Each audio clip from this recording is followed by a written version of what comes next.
ਜੱਟ ਤੇ ਵੱਟ ਨਹੀਂ ਛੱਡਦਾ, ਤੁਸੀਂ ਪੂਰਾ ਖੇਤ ਛੱਡਤਿਆ ਜੀ।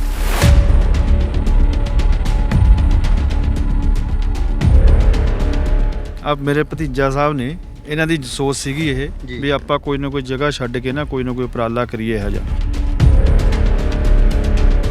ਨੇੜੇ ਨੇੜੇ ਬਹੁਤ ਲਾਤੇ ਜੀ, ਪਰ ਕਰੋਨਾ ਕਾਲ ਚੱਲ ਰਿਹਾ ਜੀ, ਦੂਰੀ ਬਣਾ ਕੇ ਨਹੀਂ ਰੱਖੀ ਹੋਈ।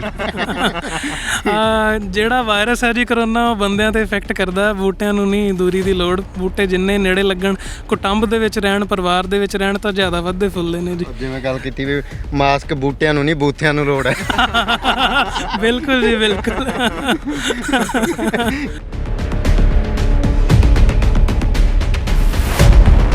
ਜੰਗਲ ਲਗਾਉਣ ਦੇ ਵਿੱਚ ਤੁਹਾਡਾ ਕਹਿੰਦੇ ਬਹੁਤ ਵੱਡਾ ਯੋਗਦਾਨ ਹੈ, ਤੇ ਕਿਸ ਤਰ੍ਹਾਂ ਮਨ ਦੇ ਵਿੱਚ ਆਉਂਦਾ ਵੀ ਨਹੀਂ ਇਹ ਕਾਰਜ ਆਪਾਂ ਨੂੰ ਕਰਨਾ ਚਾਹੀਦਾ ਹੈ, ਵੀ ਚਾਚਾ ਜੀ ਹੋਰਾਂ ਨੂੰ ਕਹੀਏ ਵੀ ਆਪਾਂ ਖੇਤ ਛੱਡ ਦਈਏ? ਤੇ ਇੱਕ ਵਾਰੀ ਜਦੋਂ ਪਿਛਲੀ ਵਾਰੀ ਇੱਥੇ ਕੈਨੇਡਾ ਤੋਂ ਆਇਆ ਤਾਂ 2017 ਚ ਆਇਆ ਜੀ, ਤਾਂ ਲੁਧਿਆਣੇ ਵਾਲੀ ਸੜਕ ਉਦੋਂ ਬਣਦੀ ਸੀ ਤੇ ਉਹ ਸਾਰੀ ਉਹ ਲਗਭਗ ਗੰਜੀ ਕਰਤੀ।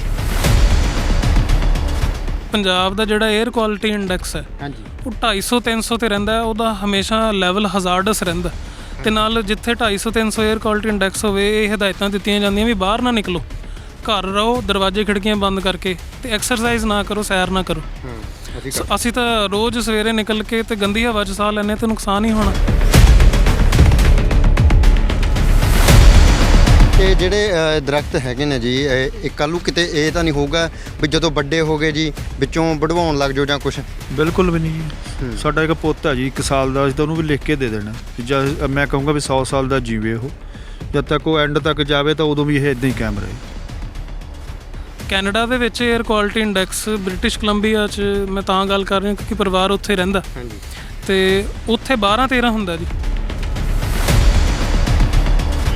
ਤੀਜੇ ਪ੍ਰੋਜੈਕਟ ਦੇ ਵਿੱਚ ਪਤਾ ਲੱਗਿਆ ਵੀ ਕਿਵੇਂ ਪੌਦਾ ਲਗਾਉਣਾ ਤੁਹਾਨੂੰ?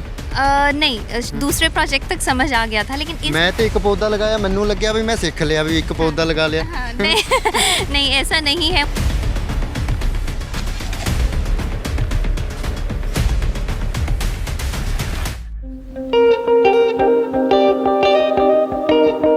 पौधे लगाने में तो बहुत नारा है। अच्छा, बच्चों को तो पौधा उखाड़ने में भी बहुत मज़ा आता है, पर मुझे ऐसा नहीं करने में मजा आता। ओ वेरी गुड।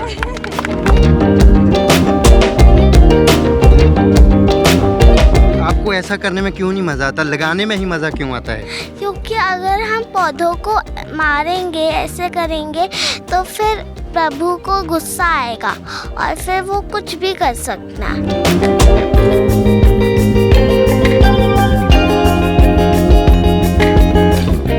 अभी जो लोग पौधों को का विनाश कर रहे हैं, उन लोगों को फिर कैसे देख रहे हो? उनको तो अपना ही करने दो, पर खुद की सोचो। अगर हम ऐसे करेंगे तो प्रभु को भी गुस्सा आएगा और हमको भी थोड़ा सा होएगा। आपको थोड़ा सा आएगा गुस्सा है?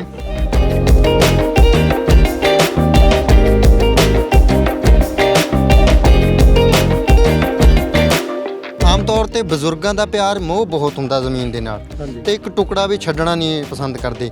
ਮਾਤਾ ਜੀ ਨੇ ਤਾਂ ਨਹੀਂ ਕਿਹਾ ਵੀ ਤੁਸੀਂ ਰਹਿਣ ਦਿਓ, ਉੱਥੇ ਤਾਂ ਬੀਜੀ ਜਾਓ, ਸਾਡੀ ਜੱਦੀ ਹੈ, ਇਸ ਤਰ੍ਹਾਂ ਉਹ ਐਵੇਂ ਦੀ ਕੋਈ ਗੱਲ ਜੀ? ਨਹੀਂ, ਮਾਤਾ ਜੀ ਸਾਡੇ ਇਸ ਗੱਲ ਨੂੰ ਬਹੁਤ ਗ੍ਰੇਟ ਨੇ ਜੀ। ਹਾਂਜੀ, ਉਹ ਅੱਧੀ ਤਾਂ ਕੀ, ਜੇ ਅਸੀਂ ਕਹਿ ਦਈਏ ਵੀ ਮਾਤਾ ਸਾਰੀ ਜ਼ਮੀਨ ਵੀ ਦਾਨ ਕਰਨੀ, ਉਹਨਾਂ ਨੇ ਇੱਕ ਵਾਰ ਵੀ ਨਹੀਂ ਕਹਿਣਾ ਵੀ ਨਾ, ਉਹਨੇ ਕਹਿਣਾ ਕਰ ਦਿਓ। ਜੰਗਲ ਦੇ ਲਈ ਤੁਹਾਡੇ ਨਾਲ ਕਿਸੇ ਨੇ ਕੋਈ ਰਾਬਤਾ ਕਰਨਾ ਹੋਵੇ ਜੀ, ਤਾਂ ਉਹ ਕਿਸ ਤਰ੍ਹਾਂ ਕਰ ਸਕਦਾ ਜੀ? ਸਾਡੀ ਵੈਬਸਾਈਟ ਤੇ ਜਾ ਕੇ ਜਾਂ ਸਾਡੇ ਫੇਸਬੁੱਕ ਤੇ ਪੇਜ ਤੇ ਜਾ ਕੇ, ਸਾਡਾ ਇੱਕੋ ਹੀ ਫੋਨ ਨੰਬਰ ਹੈ ਜੀ 8427319268। ਪੰਜਾਬੀ 'ਚ ਦੱਸ ਦਿਓ ਜੀ। 84 237 13 262। ਗਲਤ ਹੋ ਗਿਆ ਸ਼ਾਇਦ। ਸੋ ਜਿੱਥੇ ਜੰਗਲ ਬਚਾ ਰਹੇ ਆ ਉੱਥੇ ਪੰਜਾਬੀ ਬਚਾਉਣੀ ਜ਼ਰੂਰੀ ਹੈ। ਦੁਬਾਰਾ ਕਰਾਂ ਜੀ ਕੋਸ਼ਿਸ਼? ਹਾਂਜੀ, ਕਰੋ। 84 273 19 268। ਤਾਂ ਕੀ ਕੋਈ ਅਜਿਹੇ ਲੋਕ ਵੀ ਮਿਲ ਜਾਂਦੇ ਜਿਹੜੇ ਫੋਨ ਤਾਂ ਕਰਦੇ ਆ, ਪਰ ਤੁਹਾਨੂੰ ਪਤਾ ਲੱਗ ਜਾਂਦਾ ਵੀ ਬਿਜ਼ਨਸ ਮਾਈਂਡਡ ਜੇ ਹੈਗੇ ਆ? ਚਲੋ ਤੁਸੀਂ ਐ ਦੱਸੇ ਨਾ, ਫਾਇਦੇ ਨਾ ਦੱਸੇ ਕਰੋ ਉਹਨਾਂ ਲੋਕਾਂ ਨੂੰ ਵੀ ਖੈਰ ਦੀ ਲੱਕੜੀ ਜਿਹੜੀ ਕਿੰਨੇ ਰੁਪਏ ਕਿਲੋ ਮਿਲਦੀ ਹੈ, ਉਹ ਸਾਨੂੰ ਤੁਸੀਂ ਦੱਸਤਾ, ਪਰ ਆਪਾਂ ਹੁਣ ਡਿਸਕਲੋਜ਼ ਨਹੀਂ ਕਰਨਾ। ਬਿਲਕੁਲ ਜੀ, ਨਹੀਂ ਤਾਂ ਉਹਨਾਂ ਨੇ ਕਹਿਣਾ ਖੈਰ ਦਾ ਜੰਗਲ ਲਾਓ ਇੱਕ। ਜੇ ਖੈਰ ਦਾ ਜੰਗਲ ਲਾਤਾ ਫਿਰ ਖੈਰ ਦੀ ਖੈਰ ਨਹੀਂ ਜੀ। ਖੈਰ ਦਾ ਬੂਟਾ ਉਂਝ ਵੀ ਵੱਢਣਾ ਜਰਮ ਹੈ ਜੀ। ਸਤਿ ਸ੍ਰੀ ਅਕਾਲ ਜੀ, ਤੁਸੀਂ ਪੰਜਾਬੀ ਲੋਕ ਚੈਨਲ ਵੇਖ ਰਹੇ ਹੋ ਤੇ ਅੱਜ ਅਸੀਂ ਤੁਹਾਨੂੰ ਇੱਕ ਜੰਗਲ ਲੱਗਦਾ ਵਿਖਾਉਣਾ ਹੈ। ਗੱਲ ਜੇਕਰ ਆਪਾਂ ਗੁਰੂ ਸਾਹਿਬਾਨਾਂ ਦੀ ਕਰੀਏ ਤਾਂ ਗੁਰੂ ਸਾਹਿਬਾਨਾਂ ਨੇ ਹਮੇਸ਼ਾ ਹੀ ਕੁਦਰਤ ਨੂੰ ਸਾਂਭਣ ਦੀ ਗੱਲ ਆਖੀ ਹੈ।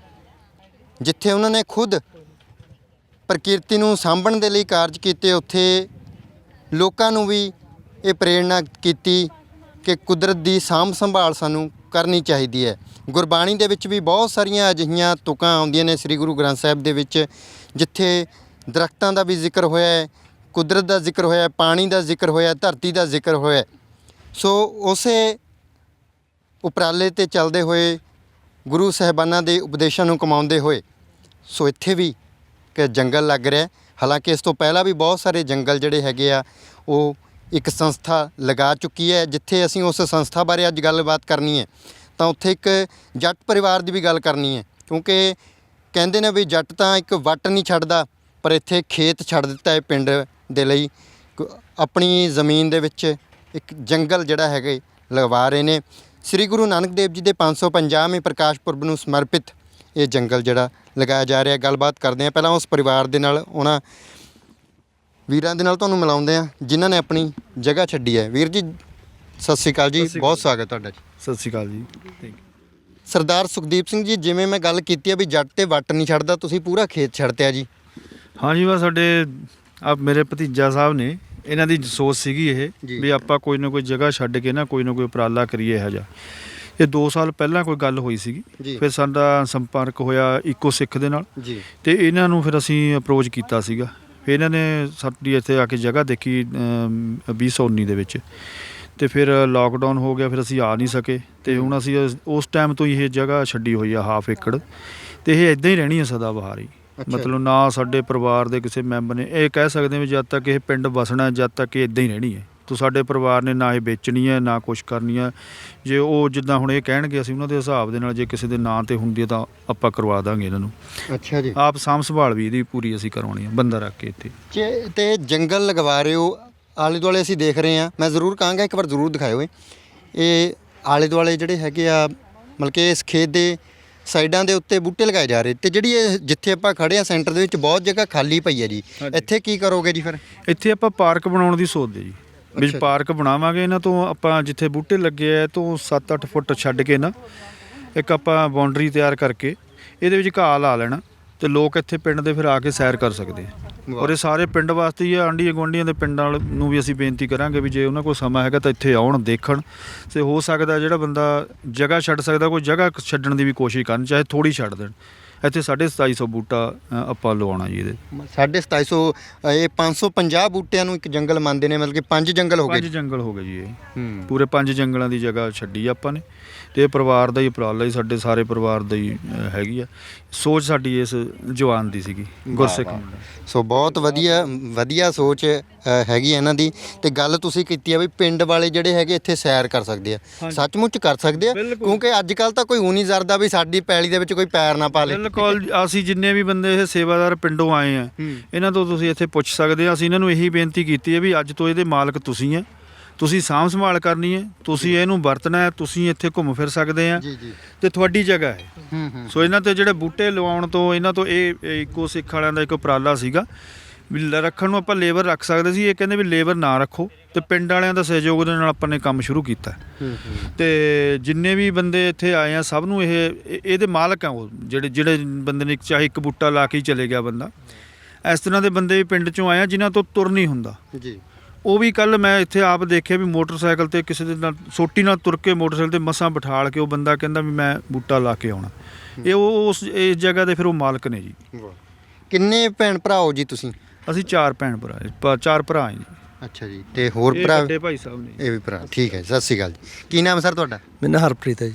ਹਰਪ੍ਰੀਤ ਸਿੰਘ ਜੀ। ਪਰ ਲੋਕ ਹੈਪੀ ਦੇ ਨਾਂ ਤੇ ਜ਼ਿਆਦਾ ਜਾਣਦੇ ਆ। ਅੱਛਾ ਜੀ। ਚਲੋ, ਤੇ ਹਰਪ੍ਰੀਤ ਸਿੰਘ ਜੀ ਤੁਸੀਂ ਕੀ ਕੰਮ ਕਰਦੇ ਹੋ? ਇੱਥੇ ਹੀ ਰਹਿੰਦੇ ਹੋ ਜਾਂ ਕਿਵੇਂ? ਨਹੀਂ, ਅਸੀਂ ਕੈਨੇਡਾ 'ਚ ਰਹਿੰਦੇ ਹਾਂ ਜੀ। ਮੈਂ ਆਪਣੇ ਪਰਿਵਾਰ 'ਚੋਂ ਦੂਜੇ ਨੰਬਰ 'ਤੇ ਹੈਗਾ, ਤੇ 2 ਬ੍ਰਦਰ ਮੇਰੇ ਛੋਟੇ ਨੇ ਜੀ। ਤੇ ਮੈਂ ਪਹਿਲਾਂ ਕੈਨੇਡਾ ਗਿਆ ਸੀ 1987 'ਚ। ਅੱਛਾ ਜੀ। ਤੇ ਫਿਰ ਬਾਅਦ 'ਚ ਪਰਿਵਾਰ ਗਿਆ ਜੀ। ਉੱਥੇ ਰਹੀਦਾ ਵੈਨਕੂਵਰ 'ਚ। ਹੁਣ ਸਾਰਾ ਪਰਿਵਾਰ ਕੈਨੇਡਾ ਸੈਟਲ?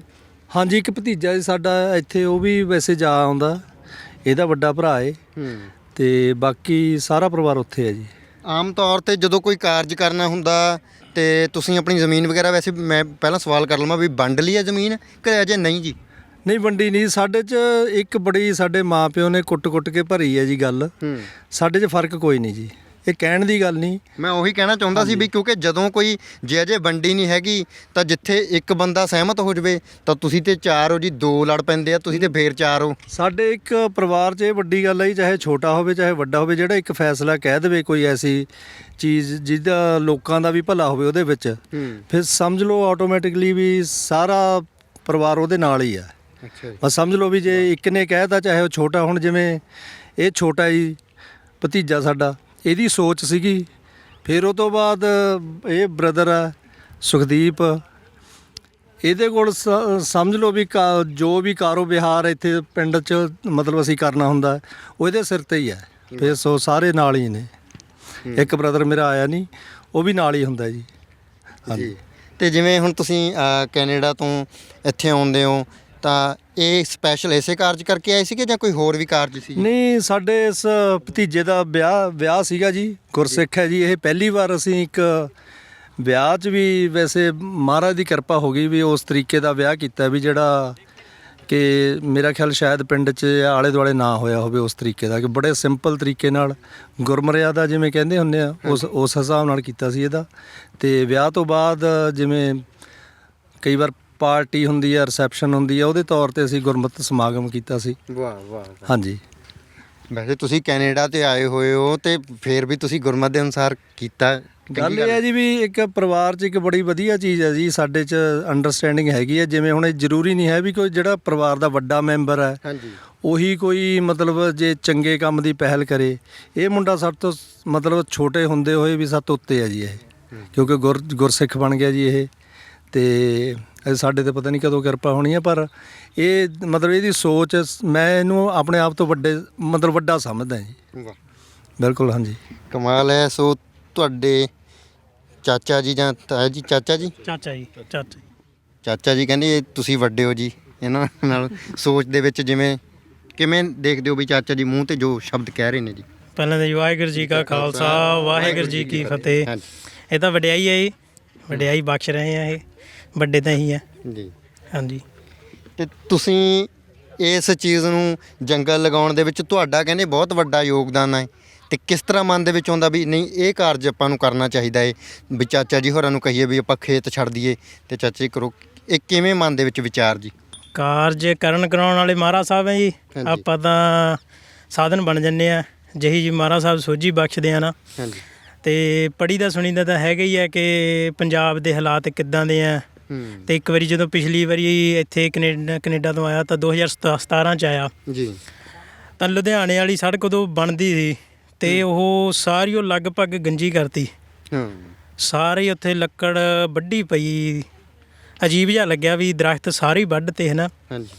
ਤੇ ਦੂਜਾ ਇੱਕ ਜਿਹੜੀ ਉਹ ਡਾਕੂਮੈਂਟਰੀ ਹੈਗੀ ਆਪਣੀ ਆਖਰੀ ਹਮਲਾ ਹੀ ਹੈ ਸ਼ਾਇਦ ਉਹਦਾ ਨਾਮ, ਹੈ ਨਾ, ਤਾਂ ਫਾਈਨਲ ਅਸੌਲਟ, ਲਾਸਟ ਅਸੌਲਟ, ਹੈ ਨਾ। ਉਹਨੇ ਵੀ ਇੱਕ ਸੋਚਣ 'ਤੇ ਮਜਬੂਰ ਕਰਿਆ ਵੀ ਕਿਆ ਸਕਦਾ ਫਿਰ, ਹੈ ਨਾ। ਫਿਰ ਹੌਲੀ ਹੌਲੀ ਜਿਵੇਂ ਕਿਸੇ ਨੇ ਸੋਝੀ ਬਖਸ਼ੀ, ਹੋਰ ਪਤਾ ਲੱਗਿਆ ਕਹਿੰਦੇ ਜਿੱਥੇ ਦਰਖਤ ਜ਼ਿਆਦਾ ਹੋਣ ਉੱਥੇ ਧਰਤੀ 'ਚ ਨਮੀ ਵੀ ਬਣੀ ਰਹਿੰਦੀ ਆ, ਪੱਧਰ ਥੋੜ੍ਹਾ ਜਿਹਾ ਠੀਕ ਰਹਿੰਦਾ, ਉਨੀ ਕੁ ਜਗ੍ਹਾ 'ਚ ਤਾਂ ਰਹੂਗਾ ਨਾ। ਸੋ ਕਈ ਚੀਜ਼ਾਂ ਦੀਆਂ ਜਿੱਥੋਂ ਆਈਡੀਆ ਆਏ ਵੀ ਯਾਰ ਇੱਦਾਂ ਹੋ ਸਕਦਾ ਏ, ਤਾਂ ਫਿਰ ਵਿਚਾਰ ਹੋਈ ਵੀ ਆਪਾਂ ਨੂੰ ਕਿਹੜਾ ਜ਼ਮੀਨ 'ਚੋਂ ਇੱਥੇ ਬਹੁਤ ਕੁਛ ਚਾਹੀਦਾ, ਹੈ ਨਾ। ਅਤੇ ਸੁੱਖ ਨਾਲ ਪਰਿਵਾਰ ਮਹਾਰਾਜ ਸਾਹਿਬ ਨੇ ਸਾਰਾ ਉੱਥੇ ਸੈੱਟ ਹੈ, ਸਭ ਖਰਚਾ ਉੱਥੋਂ ਹੀ ਚੱਲਦਾ, ਸਭ ਕੁਛ ਚੱਲਦਾ, ਹੈ ਨਾ। ਤੁਸੀਂ ਵੀ ਕੈਨੇਡਾ ਹੀ ਰਹਿੰਦੇ ਹੋ? ਕੈਨੇਡਾ ਹੀ ਹੈ ਜੀ। ਹੁਣ ਤਾਂ ਉੱਥੇ ਮਹਾਰਾਜ ਸਾਹਿਬ ਲੈ ਗਏ ਸੀ। ਤਾਂ ਫਿਰ ਇੱਥੇ ਦਾ ਕੋਈ ਇੱਦਾਂ ਨਹੀਂ ਹੈਗਾ ਵੀ ਇੱਥੋਂ ਦੀ ਇਨਕਮ ਨਾਲੇ ਸਾਡਾ ਕੁਛ ਬਹੁਤ ਜ਼ਿਆਦਾ ਗੁਜ਼ਾਰਾ ਹੋਣਾ, ਤਾਂ ਅਸੀਂ ਇਹ ਕੁਛ ਕਰ ਸਕਦੇ, ਜਿਹੜਾ ਕਰ ਸਕਦਾ ਉਹਨੂੰ ਤਾਂ ਕਰ ਲੈਣਾ ਚਾਹੀਦਾ। ਫਿਰ ਤੁਹਾਡਾ ਨਾਮ ਕੀ ਹੈ ਜੀ? ਇੰਦਰਪ੍ਰੀਤ ਸਿੰਘ ਜੀ। ਇੰਦਰਪ੍ਰੀਤ ਸਿੰਘ ਵੀਰ ਜੀ, ਤੁਸੀਂ ਗੱਲ ਕੀਤੀ ਹੈ ਵੀ ਤੁਸੀਂ ਇੱਕ ਡਾਕੂਮੈਂਟਰੀ ਦੇਖਦੇ ਹੋ, ਤੁਹਾਡੇ ਦਿਲ ਤੇ ਬਹੁਤ ਡੂੰਘੀ ਸੱਟ ਮਾਰੀ। ਜਦੋਂ ਅਸੀਂ ਲੋਕਾਂ ਦੇ ਵਿੱਚ ਜਾਂਦੇ ਹਾਂ ਜਾਂ ਕਰਦੇ ਹਾਂ ਵੀ ਯਾਰ ਉਹ ਬੰਦਾ ਬਹੁਤ ਵਧੀਆ ਕੰਮ ਕਰ ਰਿਹਾ, ਡਾਕੂਮੈਂਟਰੀ ਤਿਆਰ ਕਰ ਰਿਹਾ, ਫਿਲਮਾਂ ਕਰ ਰਿਹਾ, ਲੋਕ ਇੱਕ ਜਵਾਬ ਦਿੰਦੇ ਆ, ਕਹਿੰਦੇ ਤਾਂ ਵਿਊ ਦੀ ਗੇਮ ਹੈ, ਚੰਗਾ ਬਣਨ ਦੇ ਲਈ ਵਿਊ ਖੱਟ ਰਹੇ ਨੇ। ਪਰ ਤੁਹਾਡੇ ਦਿਲ ਤੇ ਸੱਟ ਮਾਰੀ ਹੈ, ਇਸ ਚੀਜ਼ ਨੂੰ ਮੰਨਦੇ ਹੋ ਵੀ ਜਿਹੜੇ ਚੰਗੇ ਕੰਮ ਕਰਦੇ ਨੇ ਲੋਕ, ਉਹਨਾਂ ਦਾ ਕਿਤੇ ਨਾ ਕਿਤੇ ਅਸਰ ਵੀ ਹੁੰਦਾ ਜੀ? ਹੁੰਦਾ ਜੀ, ਜ਼ਰੂਰ ਹੁੰਦਾ। ਹੁਣ ਉਹ ਆਪਾਂ ਤਾਂ ਹੋਰਾਂ ਨੂੰ ਵੀ ਦੇਖਣ ਨੂੰ ਕਹੀਦਾ ਹੈ ਨਾ, ਜਿਹੜਾ ਵੀ ਦੇਖਦਾ ਉਹਨੂੰ ਸੋਝੀ ਕੋਈ ਕਿਤੇ ਨਾ ਕਿਤੇ ਗੱਲ ਦਿਮਾਗ 'ਚ ਬੈਠ ਜਾਂਦੀ ਆ। ਉਹ ਬੈਠੀ ਹੋਈ ਦਿਮਾਗ 'ਚ ਕਦੋਂ ਅਸਰ ਕਰੂਗੀ ਇਹ ਨਹੀਂ ਪਤਾ ਹੁੰਦਾ। ਉਹ ਅੱਜ ਕਰ ਜਵੇ, ਕੱਲ੍ਹ ਕਰ ਜਵੇ, ਬੰਦੇ ਦੇ ਹਿੱਟ ਕਦੋਂ ਕਰੂਗੀ, ਜਿੱਦਣ ਕਰ ਗਈ ਉੱਦਣ ਉਹ ਕੁਛ ਨਾ ਕੁਛ ਕਾਰਜ ਕਰੂਗਾ ਫਿਰ। ਸੋ ਬਿਲਕੁਲ ਜੀ, ਇੱਕੋ ਸਿੱਖ ਦੇ ਸਾਡੇ ਕੋਲ ਜਿਹੜੇ ਹੈਗੇ ਨੇ ਵੀਰ ਸੇਵਾ ਪਵਨੀਤ ਸਿੰਘ ਜੀ ਅਤੇ ਇੱਕ ਹੋਰ ਵੀਰ ਜੀ ਜਿਹੜੇ ਆਏ ਹੋਏ ਨੇ, ਹੋਰ ਵੀ ਬਹੁਤ ਸਾਰੀ ਟੀਮ ਇਹਨਾਂ ਦੀ ਅੱਜ ਇੱਥੇ ਜੰਗਲ ਲਗਾ ਰਹੀ ਹੈ। ਗੱਲਬਾਤ ਕਰਦੇ ਹਾਂ। ਵੀਰ ਜੀ, ਕਿਵੇਂ ਦਾ ਇਹ ਉਪਰਾਲਾ ਹੈਗਾ, ਸਾਨੂੰ ਜ਼ਰੂਰ ਦੱਸਿਓ ਵੀ ਇੱਕੋ ਸਿੱਖ ਕੰਮ ਕਿਵੇਂ ਕਰਦੀ ਹੈ ਅਤੇ ਇਹ ਜਿਸ ਵਿਧੀ ਦੇ ਨਾਲ ਜੰਗਲ ਲਗਾਇਆ ਜਾ ਰਿਹਾ ਉਹਨੂੰ ਕੀ ਕਹਿੰਦੇ ਆ ਜੀ?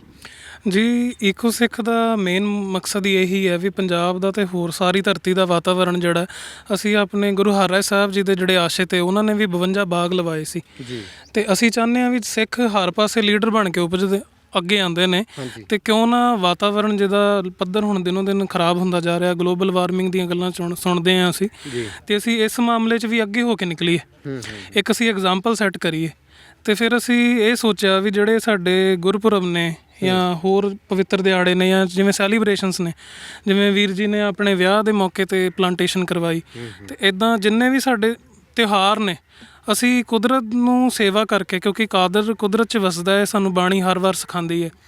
ਅਤੇ ਬਲਿਹਾਰੀ ਕੁਦਰਤ ਵਸਿਆ ਤੇਰਾ ਅੰਤ ਨਾ ਲਾਈ ਜਾਈ ਲਖਿਆ, ਜਿਵੇਂ ਤੁਸੀਂ ਦੱਸਿਆ, ਬਾਣੀ ਸਾਨੂੰ ਜਗ੍ਹਾ ਜਗ੍ਹਾ 'ਤੇ ਕਹਿੰਦੀ ਹੈ ਵੀ ਜਿਹੜਾ ਕਾਦਰ ਹੈ, ਜਿਹੜਾ ਕ੍ਰੀਏਟਰ ਹੈ, ਕੁਦਰਤ ਦੇ ਵਿੱਚ ਵਸਦਾ। ਸੋ ਇਹਦੀ ਸੇਵਾ ਕਰਨਾ ਹੀ ਕਾਦਰ ਦੀ ਸੇਵਾ ਕਰਨਾ ਹੈ ਸਾਡੇ ਲਈ।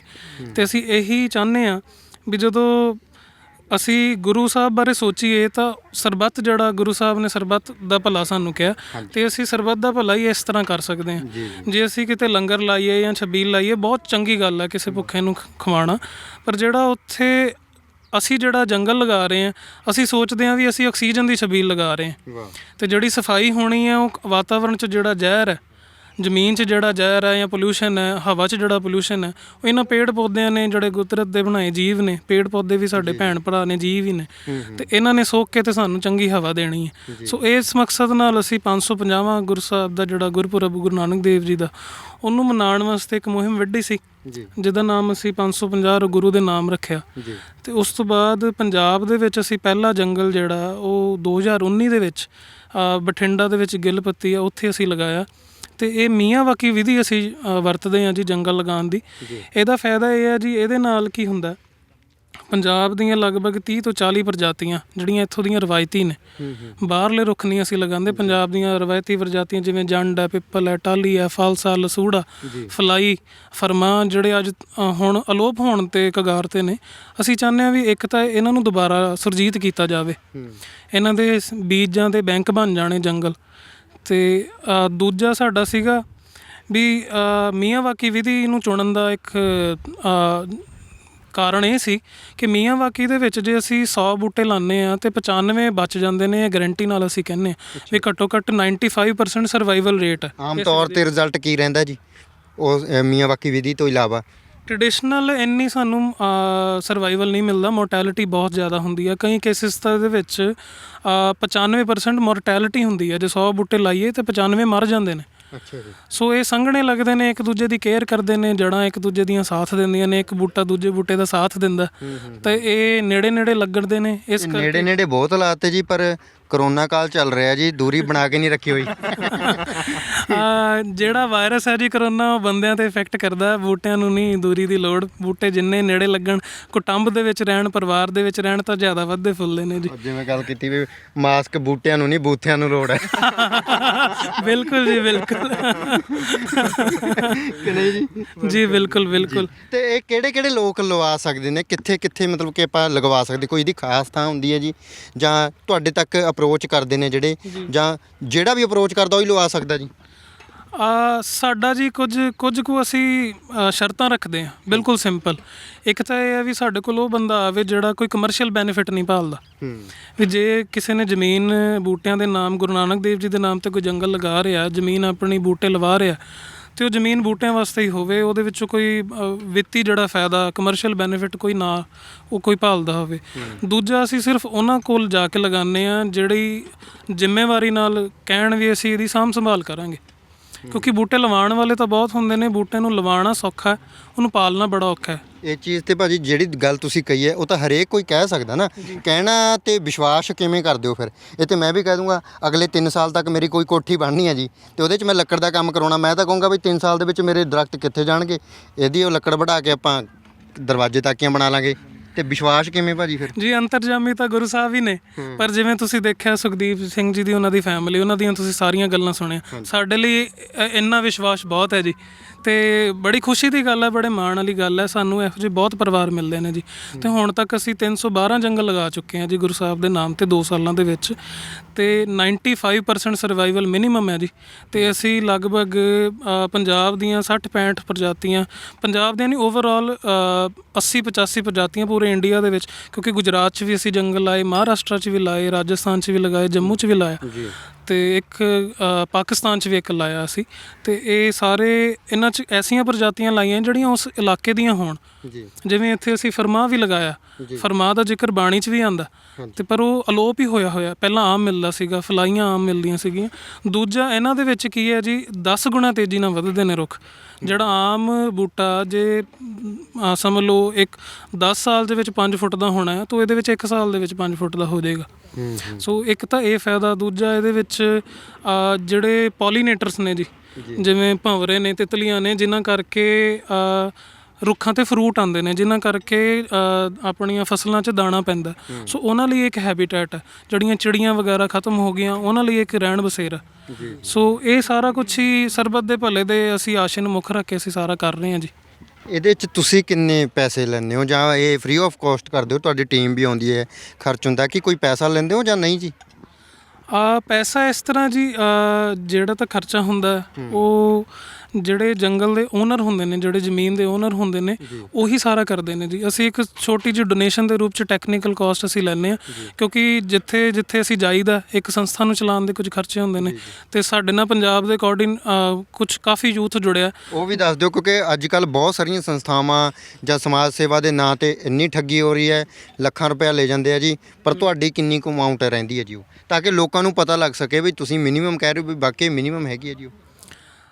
ਜੀ ਅਸੀਂ ਨਾਨ ਪ੍ਰੋਫਿਟ ਆਰਗੇਨਾਈਜੇਸ਼ਨ ਆ, 80G ਸਾਨੂੰ ਮਿਲਿਆ ਹੋਇਆ, ਤੇ ਸਾਡੇ ਸਾਰੇ ਖਰਚੇ ਜਿਹੜੇ ਉਹ ਟਰਾਂਸਪੇਰੈਂਟ ਨੇ, ਸਰਕਾਰ ਨੂੰ ਸਾਰਾ ਡਾਟਾ, ਠੱਗੀ ਠੋਰੀ ਵਾਲੀ ਗੱਲ ਨਹੀਂ ਹੈਗੀ। ਤੇ ਦੂਸਰੀ ਗੱਲ, ਜਿਹੜਾ ਸਾਡਾ ਖਰਚਾ ਹੁੰਦਾ ਜੀ, ਇੱਕ ਅਸੀਂ ਨਰਸਰੀ ਬਣਾਈ ਹੋਈ ਹੈ, ਉਹਦੀ ਮੇਨਟੇਨੈਂਸ ਤੇ ਹੁੰਦਾ। ਆਫਿਸ ਦੇ ਵਿੱਚ ਸਟਾਫ ਹੈ, ਉਹਦਾ ਸਟਾਫ ਦਾ ਖਰਚਾ ਹੁੰਦਾ ਜੀ। ਤੇ ਅਸੀਂ ਫ੍ਰੀ ਆਫ ਕਾਸਟ ਯੂਥ ਨੂੰ ਸਿਖਾਉਂਦੇ ਹਾਂ, ਤੇ ਜਿਹੜੇ ਬੱਚੇ ਜਿਵੇਂ ਸਾਡੇ ਨਾਲ ਮਿਲ ਕੇ ਜੰਗਲ ਦੀ ਸਿਖਲਾਈ ਦੀ ਟ੍ਰੇਨਿੰਗ ਲੈਂਦੇ ਆ, ਤੇ ਜਾ ਕੇ ਜੰਗਲ ਲਗਾਉਂਦੇ ਨੇ। ਜਿਵੇਂ ਇਸ ਫੋਰੈਸਟ ਦੇ ਵਿੱਚ ਵੀ ਸਾਡੇ 3 ਮੁੰਡਿਆਂ ਨੇ ਸਾਰਾ ਕੰਮ ਸੁਪਰਵਾਈਜ਼ ਕੀਤਾ, ਤੇ ਉਹਨਾਂ ਨੂੰ ਵੀ ਅਸੀਂ ਪਰ ਡੇ ਦਾ ਤੇ ਉਹਨਾਂ ਦੇ ਆਉਣ ਜਾਣ ਦਾ, ਰਹਿਣ ਦਾ, ਖਾਣ ਦਾ ਸਾਰਾ ਕੁਝ ਅਸੀਂ ਪ੍ਰਬੰਧ ਕਰਕੇ ਦਿੰਦੇ ਹਾਂ। ਓਨਰ ਤੋਂ ਕਿੰਨੇ ਲੈਂਦੇ ਹੋ ਤੁਸੀਂ? ਉਹ ਅਸੀਂ 550 ਬੂਟਿਆਂ ਮਗਰ ਸਾਡੀ ਛੋਟੀ ਜੀ 15,000 ਰੁਪਇਆ ਫੀਸ ਹੈ ਜੀ, ਉਹਦੇ ਵਿੱਚ ਹੀ ਸਾਡਾ ਹੋ ਜਾਂਦਾ। ਫਿਰ ਤੇ ਜਾਇਜ਼ ਹੈ, ਜਾਇਜ਼ ਹੈ। ਕਿਉਂਕਿ ਗੱਲ ਇਹ ਆ ਜਾਂਦੀ ਨੇ ਜੀ, ਫਿਰ ਬਹੁਤ ਲੋਕ ਕਹਿੰਦੇ ਆ ਜੀ ਵੀ ਇਹ ਲੁਕੋ ਕਰਦੇ ਆ, ਇਹ ਕਰਦੇ ਆ। ਚਲੋ 15,000 ਕੋਈ 550 ਬੂਟਿਆਂ ਦੇ ਪਿੱਛੇ ਇੰਨਾ ਤਾਂ ਖਰਚਾ ਹੋ ਜਾਂਦਾ। ਜੀ। ਇਹ ਕਿੰਨੇ ਦਿਨ ਦਾ ਪ੍ਰੋਸੈਸ ਰਹਿੰਦਾ ਜੀ? 550 ਬੂਟੇ 3 ਦਿਨ 'ਚ ਲੱਗ ਜਾਂਦੇ ਆ ਜੀ। 3 ਦਿਨ ਟੀਮ ਉੱਥੇ ਹੀ ਰਹਿੰਦੀ ਹੈ ਜੀ ਫਿਰ? ਬਿਲਕੁਲ ਜੀ, ਬਿਲਕੁਲ। ਜੇ ਕੋਈ ਸਾਡੇ ਆਫਿਸ ਤੋਂ ਨੇੜੇ ਹੋਵੇ ਤਾਂ ਆਉਣ ਜਾਣ ਅਸੀਂ ਆਫਿਸ ਤੋਂ ਕਰ ਲੈਂਦੇ ਹਾਂ। ਜੇ ਦੂਰ ਹੈ, ਤੇ ਜਿਵੇਂ ਇਹ ਸਾਡੇ ਆਫਿਸ ਲੁਧਿਆਣਾ ਆਫਿਸ ਹੈ ਜੀ, ਇਹ ਦੂਰ ਸੀ, ਤੇ ਮੁੰਡੇ ਇੱਥੇ ਹੀ ਰਹੇ, ਤੇ ਪਰਿਵਾਰ ਨੇ ਬਹੁਤ ਕੇਅਰ ਕੀਤੀ ਜੀ ਇਹਨਾਂ ਦੀ, ਆਪਣੇ ਵਾਂਗੂ ਰੱਖਿਆ ਸਾਨੂੰ ਸਾਰਿਆਂ ਨੂੰ। ਹਾਂਜੀ। ਇੱਕ ਮੈਂ ਦੇਖ ਰਿਹਾ ਜੀ, ਟੀਮ ਇੱਕ ਆਈ ਹੋਈ ਹੈ ਜੀ ਇੱਥੇ, ਯੈਲੋ ਟੀ-ਸ਼ਰਟ ਵਗੈਰਾ ਪਹਿਨੀਆਂ ਹੋਈਆਂ ਜੀ ਇਹਨਾਂ ਨੇ ਸਾਰਿਆਂ ਨੇ। ਇਹ ਕੌਣ ਲੋਕ ਨੇ ਜੀ? ਕੀ ਤੁਹਾਡੇ ਨਾਲ ਹੈ ਜੀ, ਜਾਂ ਕੌਣ, ਕਿਵੇਂ ਇਹ ਨਾਲ? ਕਿਉਂਕਿ ਉਹਦੇ 'ਤੇ ਇਕੋ ਸਿੱਖ ਵਗੈਰਾ ਨਹੀਂ ਲਿਖਿਆ ਗਿਆ ਜੀ। ਜਿਹੜਾ ਜੰਗਲ ਬਣਾਉਣ ਦਾ ਕੰਮ ਹੈ ਜੀ, ਉਹ ਇਕੱਲਾ ਈਕੋ ਸਿੱਖ ਦਾ ਨਹੀਂ, ਉਹ ਇਕੱਲਾ ਸੁਖਦੀਪ ਭਾਜੀ ਦਾ ਨਹੀਂ, ਉਹ ਸਾਡੇ ਸਾਰਿਆਂ ਦਾ ਹੀ ਹੈ। ਤੇ ਕੋਈ ਇੱਦਾਂ ਹੈ ਨਹੀਂ ਜੇ ਮੈਂ ਬੋਟਨੀ ਕੀਤੀ ਤੇ ਮੈਂ ਹੀ ਲਾਣਾ, ਮੈਂ ਹੁਣ ਇੰਜੀਨੀਅਰਿੰਗ ਕੀਤੀ ਤੇ ਮੈਂ ਨਹੀਂ ਲਾਣਾ, ਮੈਂ ਜਰਨਲਿਸਟ ਹਾਂ ਤੇ ਮੈਂ ਨਹੀਂ ਲਾਣਾ। ਸਾਰਿਆਂ ਦਾ, ਸਾਰਿਆਂ ਦਾ ਸਾਂਝਾ ਕੰਮ ਹੈ, ਕਿਉਂਕਿ ਸਰਬੱਤ ਦਾ ਭਲਾ ਸਰਬੱਤ ਨਹੀਂ ਕਰਨਾ। ਜੀ। ਤੇ ਇਹ ਪ੍ਰਸੰਨ ਚਿਤਸ ਫਾਊਂਡੇਸ਼ਨ ਹੈ ਜੀ, ਚੰਡੀਗੜ੍ਹ ਦੇ ਵਿੱਚ। ਇਹ ਸਾਡੇ ਨਾਲ ਸ਼ੁਰੂ ਤੋਂ ਜੁੜੇ ਹੋਏ ਨੇ ਜੀ, ਤੇ ਇਹਨਾਂ ਨੂੰ ਬਸ ਇੱਕ ਕਾਲ ਅਸੀਂ ਕੀਤੀ ਸੀ। ਇਹਨਾਂ ਨੇ ਸਾਨੂੰ ਕਿਹਾ ਹੋਇਆ ਵੀ ਜੇ ਚੰਡੀਗੜ੍ਹ ਇਲਾਕੇ ਦੇ ਨੇੜੇ ਜਿੱਥੇ ਵੀ ਕੋਈ ਇਦਾਂ ਦਾ ਕੰਮ ਹੁੰਦਾ ਹੋਵੇ ਕੁਦਰਤ ਦੇ ਨੂੰ ਲੈ ਕੇ ਜਾਂ এনवायरमेंट ਨੂੰ ਲੈ ਕੇ ਤੇ ਸਾਨੂੰ ਫੋਨ ਕਰਦਿਆ ਕਰੋ। ਅਸੀਂ ਇੱਕ ਨਿੱਕਾ ਜਿਹਾ ਫੋਨ ਕੀਤਾ ਸੀ ਤੇ ਬੱਸ ਭਰ ਕੇ ਵਲੰਟੀਅਰਸ ਹੀ ਲੈ ਆਏ ਨੇ ਤੇ ਸਵੇਰ ਤੋਂ ਲੈ ਕੇ ਸ਼ਾਮ ਤੱਕ ਇਹ ਬੱਚਿਆਂ ਨੇ ਸਾਰਿਆਂ ਨੇ ਸਾਡਾ ਸਾਥ ਦਿੱਤਾ ਤੇ ਜੰਗਲ ਲਾਣਾ ਸਿੱਖਿਆ ਵੀ, ਬੂਟਿਆਂ ਬਾਰੇ ਵੀ ਸਿੱਖਿਆ। ਕਈਆਂ ਨੂੰ ਤਾਂ ਨਾਮ ਨਹੀਂ ਸੀ ਪਤਾ ਪ੍ਰਜਾਤੀਆਂ ਦੇ, ਹੁਣ ਜਦੋਂ ਜਾਣਗੇ 41 ਵਿੱਚੋਂ ਘੱਟੋ ਘੱਟ 20-25 ਤਾਂ ਇਹਨਾਂ ਨੂੰ ਯਾਦ ਰਹਿਣਗੀਆਂ। ਹਾਂਜੀ। ਤੇ ਪ੍ਰਮੁੱਖ ਕੌਣ ਨੇ ਜੀ ਇਕੋਸਿੱਖ ਦੇ? ਇਕੋਸਿੱਖ ਦੇ ਸਾਡੇ ਗਲੋਬਲ ਪ੍ਰੈਜ਼ੀਡੈਂਟ ਨੇ ਸਰਦਾਰ ਡਾਕਟਰ ਰਾਜਵੰਤ ਜੀ, ਉਹਨਾਂ ਦਾ ਆਫਿਸ ਵਾਸ਼ਿੰਗਟਨ DC 'ਚ ਹੈ। ਇਕੋਸਿੱਖ ਚੈਰੀਟੇਬਲ ਸੁਸਾਇਟੀ ਇੰਡੀਆ ਦੇ ਪ੍ਰੈਜ਼ੀਡੈਂਟ ਸੁਪ੍ਰੀਤ ਕੌਰ ਨੇ ਜੀ, ਇਹ ਲੁਧਿਆਣੇ ਹੁੰਦੇ ਨੇ ਜੀ। ਇਹ ਤੁਸੀਂ ਕਿਉਂ ਪਿੰਡਾਂ ਦੇ ਵਿੱਚ ਹੁਣ ਕਿਉਂ ਲਗਾਉਣ ਲੱਗੇ ਜੀ? ਕਿਉਂਕਿ ਕੈਪਟਨ ਅਮਰਿੰਦਰ ਸਿੰਘ ਨੇ ਤਾਂ 12,000 ਪਿੰਡਾਂ ਦੀ ਗੱਲ ਕੀਤੀ ਸੀ ਸ੍ਰੀ ਗੁਰੂ ਨਾਨਕ ਦੇਵ ਜੀ ਦੇ ਪੁਰਬ ਮੌਕੇ, ਉਦੋਂ ਤਾਂ ਉਹਨਾਂ ਨੇ ਹਰੇਕ ਪਿੰਡ 'ਚ 550 ਬੂਟੇ ਲਗਾਤੇ ਸੀ, ਤੁਸੀਂ ਕਿਉਂ? ਤੁਹਾਡੇ ਥਰੂ ਇਹ ਤੁਹਾਡੇ ਨਾਲ ਹੀ ਮੇਰਾ ਖਿਆਲ ਉਹਨਾਂ ਦਾ ਕੁਝ ਰਾਬਤਾ ਹੋਇਆ ਸੀਗਾ ਜੀ ਤੇ ਉਹਨਾਂ ਨੇ ਦੱਸਿਆ ਵੀ 12,000 ਪਿੰਡਾਂ 'ਚ 550 ਬੂਟੇ ਲੱਗ ਰਹੇ ਆ ਤੇ ਸਰਕਾਰ ਜਦੋਂ ਕੰਮ ਕਰ ਚੁੱਕੀ ਹੈ ਜੀ ਫੇਰ ਤੁਸੀਂ ਦੁਬਾਰਾ ਤੋਂ ਲਗਾ ਰਹੇ ਹੋ ਜੀ? ਇਹ ਕੰਮ ਜੀ ਬਹੁਤ ਵੱਡੇ ਪੱਧਰ ਤੇ ਸਾਨੂੰ ਕਰਨਾ ਚਾਹੀਦਾ। ਜਿਵੇਂ ਵੀਰ ਜੀ ਉਹਨਾਂ ਨੇ ਦੱਸਿਆ ਕੈਨੇਡਾ ਤੋਂ ਆਏ ਨੇ, ਬ੍ਰਿਟਿਸ਼ ਕੋਲੰਬੀਆ 'ਚ ਰਹਿੰਦੇ ਨੇ, ਵੈਨਕੂਵਰ ਦੇ ਵਿੱਚ। ਬ੍ਰਿਟਿਸ਼ ਕੋਲੰਬੀਆ ਦੇ ਵਿੱਚ ਜਿਹੜਾ ਡੈਂਸ ਫੋਰੈਸਟ ਏਰੀਆ ਵੀਰ ਜੀ 60% ਤੋਂ ਉੱਪਰ ਹੈ ਤੇ ਬੜੀ ਸ਼ਰਮ ਵਾਲੀ ਗੱਲ ਹੈ ਪੰਜਾਬ ਦਾ ਡੈਂਸ ਫੋਰੈਸਟ ਏਰੀਆ ਜਿਹੜਾ ਉਹ 3% ਤੋਂ ਵੀ ਘੱਟ ਹੈ। ਇਹ ਫੋਰੈਸਟ ਡਿਪਾਰਟਮੈਂਟ ਦੇ ਆਪਣੇ ਆંકੜੇ ਨੇ ਜੀ ਤੇ 3% ਫੋਰੈਸਟ ਏਰੀਆ ਜਿਹੜੀ ਇੱਥੇ ਦੀ ਪੋਪੂਲੇਸ਼ਨ ਹੈ ਉਹਦੇ ਹਿਸਾਬ ਨਾਲ ਇਨਫ ਨਹੀਂ ਹੈਗਾ। ਇਸੇ ਕਰਕੇ ਇੱਥੇ ਪੋਲਿਊਸ਼ਨ ਬਹੁਤ ਜ਼ਿਆਦਾ, 에ਅਰ ਪੋਲਿਊਸ਼ਨ ਬਹੁਤ ਜ਼ਿਆਦਾ। ਆਕਸੀਜਨ ਦਾ ਤੁਸੀਂ 에ਅਰ ਕੁਆਲਿਟੀ ਇੰਡੈਕਸ ਦੇਖੋ, ਹਮੇਸ਼ਾ 200-250 ਵੱਡੇ ਸ਼ਹਿਰਾਂ 'ਚ ਤਾਂ 300 350 ਤੇ ਹਮੇਸ਼ਾ ਹੀ ਪਹੁੰਚਿਆ ਰਹਿੰਦਾ। ਸੋ ਸਾਨੂੰ ਘੱਟੋ ਘੱਟ ਸਰਵਾਈਵਲ ਲਈ ਤਾਂ 30% ਫੋਰੈਸਟ ਏਰੀਆ ਚਾਹੀਦਾ ਜਿਹਦੇ ਨਾਲ ਪੰਜਾਬ ਦੀ ਆਬੋ ਹਵਾ ਸਾਫ਼ ਹੋਵੇ ਤੇ ਅਸੀਂ ਬਿਮਾਰੀਆਂ ਤੋਂ ਛੁਟਕਾਰਾ ਪਾਈਏ। ਪਰ ਸਰਕਾਰ ਦੇ ਮੁਤਾਬਕ ਤਾਂ ਪੂਰਾ 100% ਹੋ ਗਿਆ ਸੀ ਜੀ, 12,000 ਪਿੰਡਾਂ ਦੇ ਵਿੱਚ ਲੱਗ ਗਏ ਸੀਗੇ। ਕਿਆ ਫਿਰ ਉਹ ਕਾਗਜ਼ਾਂ ਵਾਲਾ ਹੀ ਤਾਂ ਨਹੀਂ ਹੈ ਜੀ? ਕਾਗਜ਼ਾਂ ਵਾਲਾ ਤਾਂ ਮੈਂ ਇੱਦਾਂ ਨਹੀਂ ਉਹਨਾਂ 'ਤੇ ਰਿਮਾਰਕ ਕਰਾਂਗਾ ਜੀ। ਸਰਕਾਰ ਦੇ ਨਾਲ ਕੋਈ ਉਹਨਾਂ ਨੇ ਜੇ 550 ਰੁੱਖ ਲਾਏ ਆ ਜੀ ਹਰ ਪਿੰਡ ਦੇ ਖੇਤਰਫਲ ਦੇ ਹਿਸਾਬ ਨਾਲ, ਕੁਝ ਪਿੰਡ ਵੱਡੇ ਨੇ, ਕੁਝ ਪਿੰਡ ਛੋਟੇ ਨੇ ਜੀ।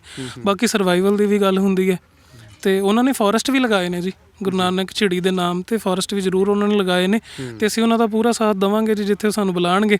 ਪਰ ਇਹ ਕੰਮ ਹਜੇ ਛੋਟਾ, ਸੰਸਥਾਵਾਂ ਨੂੰ ਮਿੱਥ ਕੇ ਗੱਲ ਕਰਨੀ ਪੈਂਦੀ ਹੈ, ਖੁੱਲ੍ਹ ਕੇ ਨਹੀਂ। ਇਹ ਬਿਲਕੁਲ ਸੱਚ ਗੱਲ ਹੈ ਜੀ, ਬਿਲਕੁਲ ਸੱਚ ਗੱਲ ਹੈ।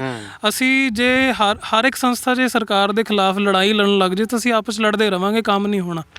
ਤੇ ਸਾਨੂੰ ਸਾਰਿਆਂ ਨੂੰ ਮਿਲ ਕੇ ਉਹਨਾਂ ਨੇ ਕਿਹਾ ਜੋ ਹੋਇਆ ਉਹ ਤਾਂ ਦੱਸ ਸਕਦੇ ਹੋ। ਮੈਂ ਇਹ ਨਹੀਂ ਕਹਿੰਦਾ ਵੀ ਕੰਟਰੋਵਰਸ਼ੀਅਲ, ਸੱਚ ਤਾਂ ਦੱਸਣਾ ਕੋਈ ਗਲਤ ਗੱਲ ਨਹੀਂ ਹੈ ਜੀ। ਉਹਨਾਂ ਨੇ ਜ਼ਰੂਰ ਲਗਾਏ ਆ ਜੀ ਤੇ ਅਸੀਂ ਆਪਣੇ ਲੈਵਲ ਤੇ ਕੋਈ ਸਟੱਡੀ ਨਹੀਂ ਕੀਤੀ ਵੀ ਉਹਦਾ ਕਿੰਨਾ ਸਰਵਾਈਵਲ ਹੈ ਕਿੰਨਾ ਨਹੀਂ ਜੀ। ਕਿਉਂਕਿ ਉਹਨਾਂ ਦੇ ਮੁਤਾਬਕ ਤੇ ਹਰ ਪਿੰਡ ਦੇ ਵਿੱਚ ਲੱਗਣਾ ਸੀਗਾ ਤੇ ਉਹਨਾਂ ਨੇ ਕਿਹਾ ਸੀ ਵੀ ਬਹੁਤ ਜਲਦ ਲੱਗ ਜਾਣੇ ਆ। ਤੇ ਆਪਣੇ ਪਿੰਡ ਦੇ ਵਿੱਚ ਦੂਜਾ ਜੰਗਲ ਕਿੱਥੇ ਜਿਹੜਾ ਸਰਕਾਰ ਨਾਲ ਲਵਾਇਆ ਹੋਣਾ ਜੀ ਇੱਥੋਂ? ਸਾਨੂੰ ਤਾਂ ਜੀ ਕਿਤੇ ਦਿਖਿਆ ਨਹੀਂ ਜੀ। ਅੱਛਾ ਜੀ। ਨਾ, ਅਸੀਂ ਤਾਂ ਹਰ ਸਾਲ ਆਉਂਦੇ ਜੀ, 4-4 ਮਹੀਨੇ ਲੱਗਦੇ ਆ, ਮੈਨੂੰ ਤਾਂ ਕਿਤੇ ਕੋਈ ਜੰਗਲ ਨਹੀਂ ਦਿਖਿਆ। ਤੇ ਅਸੀਂ ਤਾਂ ਪਿੰਡ ਦੇ ਲੋਕਾਂ ਨੂੰ ਬੇਨਤੀ ਕਰਦੇ ਆ ਵੀ ਜਿਹੜਾ ਜਗ੍ਹਾ ਛੱਡ ਸਕਦਾ ਉਹ ਜ਼ਰੂਰ ਛੱਡੇ। ਤੇ ਜਿਹੜੇ ਦਰਖਤ ਹੈਗੇ ਨੇ ਜੀ ਇਹ ਕੱਲ੍ਹ ਨੂੰ ਕਿਤੇ ਇਹ ਤਾਂ ਨਹੀਂ ਹੋਊਗਾ ਵੀ ਜਦੋਂ ਵੱਡੇ ਹੋ ਗਏ ਜੀ ਵਿੱਚੋਂ ਵਢਵਾਉਣ ਲੱਗ ਜਾਓ ਜਾਂ ਕੁਛ? ਬਿਲਕੁਲ ਵੀ ਨਹੀਂ ਜੀ। ਸਾਡਾ ਇੱਕ ਪੁੱਤ ਹੈ ਜੀ 1 ਸਾਲ ਦਾ, ਅਸੀਂ ਤਾਂ ਉਹਨੂੰ ਵੀ ਲਿਖ ਕੇ ਦੇ ਦੇਣਾ ਵੀ ਜਦ ਮੈਂ ਕਹੂੰਗਾ ਵੀ 100 ਸਾਲ ਦਾ ਜੀਵੇ ਉਹ, ਜਦ ਤੱਕ ਉਹ ਐਂਡ ਤੱਕ ਜਾਵੇ ਤਾਂ ਉਦੋਂ ਵੀ ਇਹ ਇਦਾਂ ਹੀ ਕਾਇਮ ਰਹੇ। ਵਾਹ ਵਾਹ, ਅਸੀਂ ਤਾਂ ਇਹ ਕਹਿ ਸਕਦੇ ਜੀ। ਕਮਾਲ ਹੈ। ਹੋਰ ਲੱਗਣਗੇ ਮਹਾਰਾਜ ਸਾਹਿਬ ਘਟਣਗੇ ਨਹੀਂ ਵਧਣਗੇ ਜੀ। ਇੱਕ ਗੱਲ ਕਰਦਾ ਜੀ ਸਾਂਝੀ ਆਪ ਜੀ ਨਾਲ ਹਾਂਜੀ ਕਿ ਪੰਜਾਬ ਜਿਉਂਦਾ ਗੁਰਾਂ ਦੇ ਨਾਮ ਤੇ ਹੈ ਨਾ। ਤੇ ਇਹ ਜੋ ਕਾਰਜ ਹੋ ਰਹੇ ਆ ਨਾਮ ਗੁਰੂ ਨਾਨਕ ਦੇਵ ਸਾਹਿਬ ਸੱਚੇ ਪਾਤਸ਼ਾਹ ਜੀ ਦੇ ਨਾਮ ਤੇ ਆ। ਆਪਾਂ ਅਰਦਾਸ 'ਚ ਕਹਿੰਦੇ ਨਾਨਕ ਨਾਮ ਚੜ੍ਹਦੀ ਕਲਾ ਤੇਰੇ ਭਾਣੇ ਸਰਬੱਤ ਦਾ ਭਲਾ ਨਾ ਜੀ। ਤੇ ਮਹਾਰਾਜ ਸਾਹਿਬ ਦੇ ਨਾਮ ਤੇ ਜਿਹੜੀ ਚੀਜ਼ ਹੋ ਰਹੀ ਆ ਮਹਾਰਾਜ ਸਾਹਿਬ ਆਪ ਰਾਖੀ ਕਰਨਗੇ। ਤੇ ਪੰਜਾਬ ਨੇ ਜਿਉਣਾ ਸਾਹ ਲੈਣਾ ਤਾਂ ਗੁਰਾਂ ਦੇ ਨਾਮ ਤੇ ਲੈਣਾ। ਤੇ ਆਪਾਂ ਦੂਜੀ ਅਰਦਾਸ ਇਹ ਹੁੰਦੀ ਆ ਜਦੋਂ ਆਪਾਂ ਕਰਦੇ ਆ ਕਹੋ ਨਾਨਕ ਸਭ ਤੇਰੀ ਵਡਿਆਈ, ਕੋਈ ਨਾਂ ਨਾ ਜਾਣੇ ਮੇਰਾ। ਇਹ 'ਚ ਸਾਡਾ ਨਾਂ ਕੋਈ ਨਹੀਂ, ਨਾ ਪਰਿਵਾਰ ਦਾ, ਨਾ ਮੇਰਾ, ਨਾ ਕਿਸੇ ਦਾ। ਇਹ ਮਹਾਰਾਜ ਸਾਹਿਬ ਦਾ ਨਾਮ ਹੈ। ਮਹਾਰਾਜ ਸਾਹਿਬ ਵਡਿਆਈ ਬਖਸ਼ ਦਿੰਦੇ ਆ, ਇਹ ਮਹਾਰਾਜ ਸਾਹਿਬ ਦੀ ਵਡਿਆਈ ਹੈ। ਬਿਲਕੁਲ। ਧੱਕੇ ਤੇ ਬਣਵਾਤਾ। ਹਾਂਜੀ, ਆਹ ਬੈਨਰ ਵੀ ਸਾਡਾ ਇੱਕੋ ਸਿੱਖ ਵਾਲੇ ਨੇ ਧੱਕੇ ਜੇ ਤੇ ਹੀ ਨਾਮ ਲਿਖਤੇ। ਮੈਂ ਤਾਂ ਇਹਨਾਂ ਨੂੰ ਕਿਹਾ ਸੀ ਵੀ ਨਾਮ ਨੂੰ ਰਹਿਣੀ ਦਿਓ ਤੁਸੀਂ। ਅੱਛਾ ਜੀ। ਫਿਰ ਇਹਨਾਂ ਨੇ ਆਪਣੇ ਆਪ ਤੋਂ ਮੈਟਰ ਬਣਾ ਕੇ ਇਹ ਆਪਣੇ ਪ੍ਰਭਪਾਲ ਸਿੰਘ ਨੇ ਇਹ ਭੇਜਤਾ ਸਾਨੂੰ। ਫਿਰ ਸਾਨੂੰ ਕਹਿ ਲਓ ਮਜਬੂਰੀ ਜੀ 'ਚ ਲਵਾ ਲਿਆ, ਪਰ ਅਸੀਂ ਤਾਰ ਹੀ ਦੇਣਾ ਹੈ, ਇਹਨਾਂ ਵਾਲਾ ਰੱਗਿਆ ਰਹਿਣ ਦਾਂਗੇ। ਠੀਕ ਹੈ ਜੀ। ਤੇ ਭਾਜੀ ਜਿਵੇਂ ਮਾਤਾ ਜੀ ਨੂੰ ਵੀ ਅਸੀਂ ਮਿਲ ਕੇ ਆਏ ਆ, ਆਮ ਤੌਰ ਤੇ ਬਜ਼ੁਰਗਾਂ ਦਾ ਪਿਆਰ ਮੋਹ ਬਹੁਤ ਹੁੰਦਾ ਜ਼ਮੀਨ ਦੇ ਨਾਲ ਤੇ ਇੱਕ ਟੁਕੜਾ ਵੀ ਛੱਡਣਾ ਨਹੀਂ ਪਸੰਦ ਕਰਦੇ। ਮਾਤਾ ਜੀ ਨੇ ਤਾਂ ਨਹੀਂ ਕਿਹਾ ਵੀ ਤੁਸੀਂ ਰਹਿਣ ਦਿਓ ਉੱਥੇ ਤਾਂ ਬੀਜੀ ਜਾਓ, ਸਾਡੀ ਜੱਦੀ ਹੈ, ਇਸ ਤਰ੍ਹਾਂ ਉਹ ਐਵੇਂ ਦੀ ਕੋਈ ਗੱਲ ਜੀ? ਨਹੀਂ, ਮਾਤਾ ਜੀ ਸਾਡੇ ਇਸ ਗੱਲ ਨੂੰ ਬਹੁਤ ਗ੍ਰੇਟ ਨੇ ਜੀ। ਹਾਂਜੀ। ਉਹ ਅੱਧੀ ਤਾਂ ਕੀ, ਜੇ ਅਸੀਂ ਕਹਿ ਦਈਏ ਵੀ ਮਾਤਾ ਸਾਰੀ ਜ਼ਮੀਨ ਵੀ ਦਾਨ ਕਰਨੀ, ਉਹਨਾਂ ਨੇ ਇੱਕ ਵਾਰ ਵੀ ਨਹੀਂ ਕਹਿਣਾ ਵੀ ਨਾ, ਉਹਨੇ ਕਹਿਣਾ ਕਰ ਦਿਓ। ਮਤਲਬ ਕੋਈ ਦੋ ਰਾਵਾਂ ਨਹੀਂ, ਸੱਚੇ ਦਿਲੋਂ ਕਹਿ ਰਹੇ ਹਾਂ। ਹਾਂਜੀ। ਸੋ ਮਾਤਾ ਜੀ 82 ਵਰ੍ਹਿਆਂ ਦੇ ਨੇ, ਉਹਨਾਂ ਨੂੰ ਅਸੀਂ ਮਿਲ ਕੇ ਵੀ ਆਏ ਹਾਂ ਤੇ ਵਧਾਈ ਦਾ ਪਾਤਰ ਪਰਿਵਾਰ ਇਸ ਕਰਕੇ ਵੀ ਆ ਬਈ ਇਹਨਾਂ ਨੇ ਆਪਣੀ ਜ਼ਮੀਨ ਪਿੰਡ ਵਾਸਤੇ ਕਹਿ ਲਵਾਂ ਜਾਂ ਫਿਰ ਕੁਦਰਤ ਦੇ ਹਵਾਲੇ ਕਰਤੀ ਬਈ ਠੀਕ ਹੈ, ਕੁਦਰਤ ਪ੍ਰਕਿਰਤੀ ਨੂੰ ਆਪਾਂ ਨੇ ਸਾਂਭਣਾ, ਅਸੀਂ ਆਪਣਾ ਜ਼ਿੰਮੇਵਾਰੀ ਨਿਭਾਉਣੀ ਹੈ।